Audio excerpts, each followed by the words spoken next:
Take the example of St. Patrick.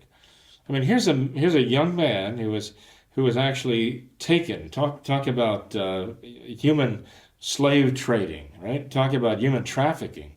Well, this happened to young Patrick.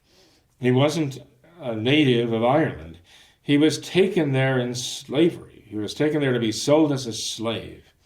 He was bought there and enslaved by an Irish, you could call it that at the time, a Celtic lord of some kind. At least he had enough sheep to need a shepherd.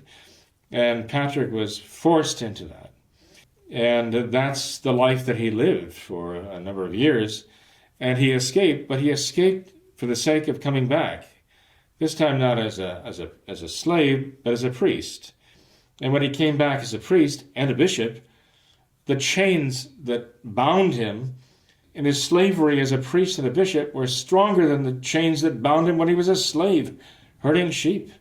Because the chains that bound him when he returned to Ireland as a priest and a bishop were the chains of divine charity. He felt that Christ had chained him, in a sense, like as St. Paul had said so long ago, referring to the chains or the bonds of Christ that bound him. And so Patrick was bound by these chains of divine charity that took him back to the people who had enslaved him. And he went back to free them from their slavery. Well, slavery to the devil. And this man spent himself day and night, year after year after year, sparing nothing. He could have been martyred at any given moment. And the fact that he was not put to death did not stop his ongoing living martyrdom. Day by day by day, sacrificed continually for the salvation of these people. He loved them so much. And now what he must see from heaven is left of Ireland in tatters. It's just shredded by modernism.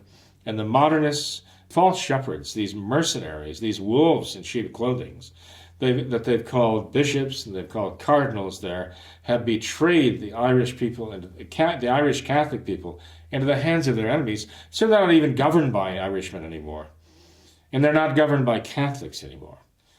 And what a travesty they have made. The devil had his sights set on Ireland out of a particular malice toward that people because of the heroism of their Catholicism. He was determined to destroy them. The modernist so-called Catholic hierarchy of England betrayed them into the hands of their enemies. And this is what we see now. We need the spirit of St. Patrick. We need the spirit of St. Patrick to withstand these people and all the evil they are wreaking now throughout the world. Souls who are so desirous of being Catholic, but they can't see what to do about the crisis going on in the church. They can't seem to find their way. We have to help them find their way.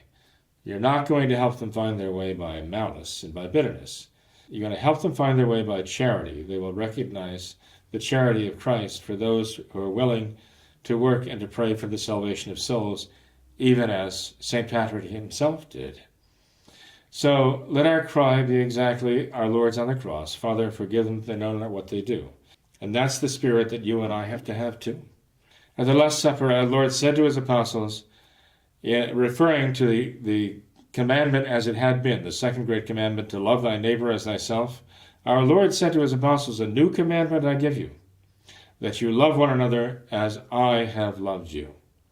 Now that's the commandment that you and I have to take from our Lord at the Last Supper. We have to put it into practice. We have to apply that.